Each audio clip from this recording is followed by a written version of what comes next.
इस देश के अंदर अगर एक शाहीन बाग बनेगा और बनाने की कोई हिम्मत करेगा तो सुप्रीम कोर्ट डर जाएगी, सरकार भी खामोश रहने लगेगी। अगर एक शाहीन बाग बने तो इस देश में 50 शाहीन बाग हिंदुओं को खड़े कर देने हैं। तो दावा है मेरा, दावा संविधान भी लागू होगा और संविधान में जो कुकर्म करके चीजें सन 1976 में डाली गई और जो नए नए कानून बना दिए गए, ये मुस्लिम पर्सनल लॉ बोर्ड, ये अल्पसंख्यक आयोग, ये हज कमेटियों, जिनको संवैधानिक दर्जा, ये सब निरस्त होंगे। अगर देश सेकुलर है तो फिर इस देश की एजुकेशन भी एक हो और सेकुलर हो। फिर ये कुरान जैसी वो किताब जो दुनिया के लिए खतरा है, कुरान जो जिहाद सिखाता है, जो हेट्रेट सिखाता है, जो कत्ल करने की कोशिश करता है, फिर ये किताब क्यों पढ़ाई जाएगी? इलाहाबाद हाई कोर्ट ने 2011 में एक फैसला दिया था जिसकी चर्चा मैं कर रहा हूं। दिल्ली में बहुत सारे टेलीविजन के लोग आए हैं लेकिन वो बता नहीं पा रहे हैं, वो कुरान शरीफ को गीता से जोड़ रहे हैं। इलाहाबाद हाई कोर्ट ने एक लंबी सुनवाई के बाद यह फैसला दिया कि गीता राष्ट्रीय ग्रंथ है।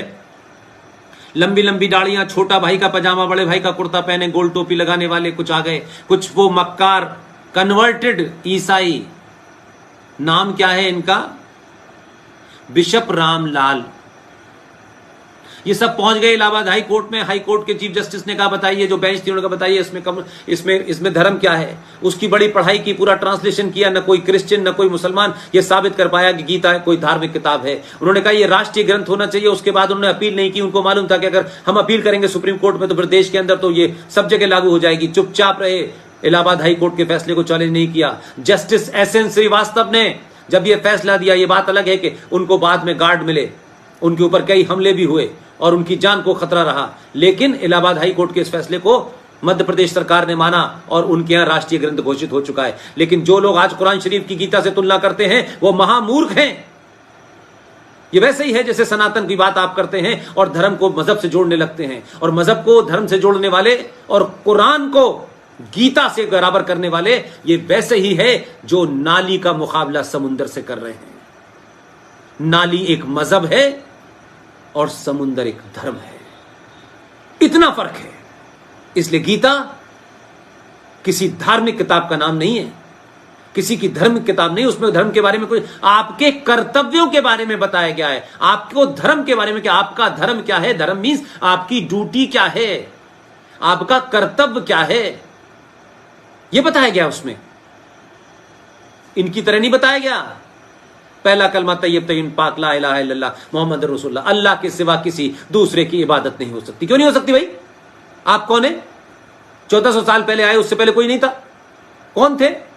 इनसे पूछिए कि प्रॉफिट मोहम्मद साहब के अब्बा अम्मी का नाम क्या था, नाना दादी का नाम क्या था, वो क्या थे उससे पहले, क्या थे वो, पता है ना? हमको तो मालूम है कि काशी के मंदिर में क्या है, अयोध्या के मंदिर में क्या है, मथुरा के मंदिर में क्या है, काबे में क्या रखा है, बताएं। और इस्लाम के बारे में दुनिया को बताएं, सबको बताना है। तो जैसे महाभारत सीरियल बना, रामायण सीरियल बना, एक प्रॉफिट मोहम्मद साहब की जिंदगी, इस्लाम कैसे फैला, जंगे बदर क्या थी, कारवां किसने लूटा, किसने किसको मारा, करबला की लड़ाई क्या हुई, मोहम्मद साहब के खानदान के जिन लोगों को मारा गया, उनके खानदान की औरतों को बिना चादर बिना पर्दे के नेज़ों के ऊपर, बड़े बड़े उस पे ऊपर, नेज़ों के ऊपर उनकी गर्दनों को लटका के जो शाम की इस गलियों में घूम रहे थे, तो किसी को आंसू नहीं आए, किसी को इस्लाम याद नहीं आया। तो जो इस्लाम के सगे नहीं हुए, जो मोहम्मद के सगे नहीं हुए, वो हिंदू मुसलमान के भाई भाई की बात करने वाले लोग, वो लोग हैं, वो इस फिराक में बैठे हुए हैं कि जिस दिन मौका मिलेगा हम कश्मीर बना देंगे। इसलिए 500 कश्मीर बन चुके हैं। इस देश की सरकारें, इस देश के दलाल नेता, लाचार संगठन, चापलूस संगठनों की दुकान चलाने वाले लोगों के कारण इस देश में सनातन को आज ये स्थिति देखनी पड़ रही है। और मुझे खुशी है कि आज गली गली, मोहल्ले मोहल्ले, शहर शहर लोग चीजों को जानना चाहते हैं।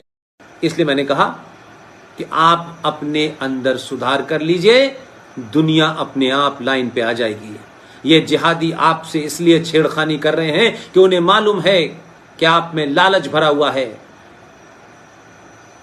बांग्लादेश बॉर्डर पर अगर हजारों मुसलमान वहां से यहां तक आते हैं, म्यांमार की सीमा पार करके लाखों रोहिंग्या मुसलमान अगर जम्मू कश्मीर में जाकर के जम्मू हिंदू बहुल एरिया में बस जाते हैं तो इसका मतलब है कि हमारे तंत्र में, व्यवस्था में दलाल, चोर, लालची, गद्दार बैठे हैं जो चंद रुपयों के लिए इस देश की सीमाओं की रक्षा करने से मना करके गद्दारों को अंदर आने देते हैं।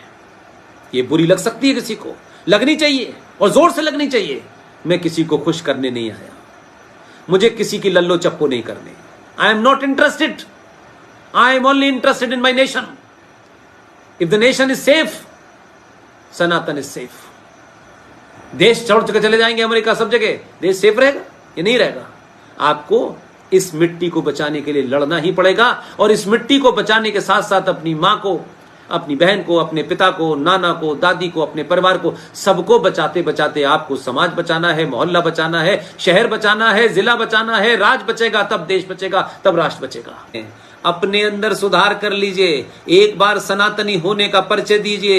वो सनातनी जिस दिन हो जाएंगे आपके अंदर से डर निकल जाएगा। और ये मैं बार बार आपको यकीन दिलाता हूं कि दुनिया का कोई भी सनातनी हो, अगर वो सनातनी है तो वो डर नहीं सकता, और वो डरता है तो वो सनातनी नहीं है। वो पाखंडी हो सकता है, वो फ्रॉड हो सकता है, वो चापलूस हो सकता है, वो गद्दार हो सकता है, वो कायर हो सकता है, सनातनी नहीं होगा। सनातनी अगर अपने पूरे पुरुषार्थ के साथ में कहीं भी खड़ी हो जाए, आचार्य चाणक्य जब खड़े हो जाते तो अच्छे अच्छे हिल जाते थे।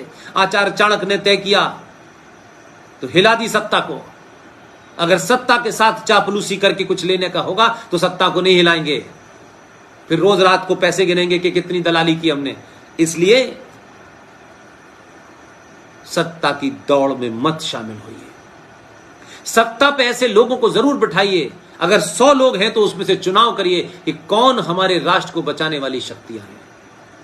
उनको ताकत दीजिए, उनको और ताकत दीजिए और उनको और मजबूर कीजिए, उन पे और दबाव बनाइए कि एक राम मंदिर नहीं, मथुरा भी हमें चाहिए, लीगली जल्दी चाहिए। 150 साल का इंतजार नहीं करने वाला। और आपको लगता है कि इस देश में समय निकला जा रहा है और जिहादी अपनी नंबर गिनती बढ़ाने में लगे हैं, तो आप कानून बनाइए इस देश के अंदर कि मुगलों के जमाने जितने भी मंदिर मस्जिद तोड़े गए हैं उनको सबको तोड़ करके दोबारा से या तो उनकी पुनर्स्थापना कर देनी चाहिए या सिर्फ उनको तोड़ के इधर उधर कर देना चाहिए। ये जो किले बने हुए हैं, ये सब सफदरजंग टॉम बना हुआ है, ये अकबर का किला है, ये किस लिए बने हैं भाई? किसको दिखाने के लिए हैं? ये किसकी मजार है? तोड़िए या फेंकिए से मजार है। इस्लाम में मजार हराम है, इस्लाम में मजार हराम है, तोड़ दीजिए आप इसको। लेकिन ये रखे हैं ताकि आपकी नस्लें बार बार के देखो तुम्हारे पूर्वजों को हमने अपने जूतों से रौंदा था, तुम्हारे घर की औरतें हमारे हरम का हिस्सा थी, इसलिए आपको कुंठाग्रस्त रखने के लिए बनाए गए हैं। अपने अंदर विवेक पैदा करिए और अजमेर शरीफ में जाकर के सर मत रगड़िए। लाशों से कुछ नहीं मिलता है, आपको सूर्य से मिलेगा, गंगा से मिलेगा, अग्नि से मिलेगा, आकाश से मिलेगा, वायु से मिलेगा, किसी से नहीं मिलेगा। अपने अंदर से लालच निकाल दीजिए, गरीब का पेट भर दीजिए। आपके घर पे कोई गरीब पहुंच गया है, कोई मंदिर के किनारे गरीब पहुंच गया, उसका पेट भर दीजिए। आपने करोड़ों, आपने अपने पापों को कम कर लिया।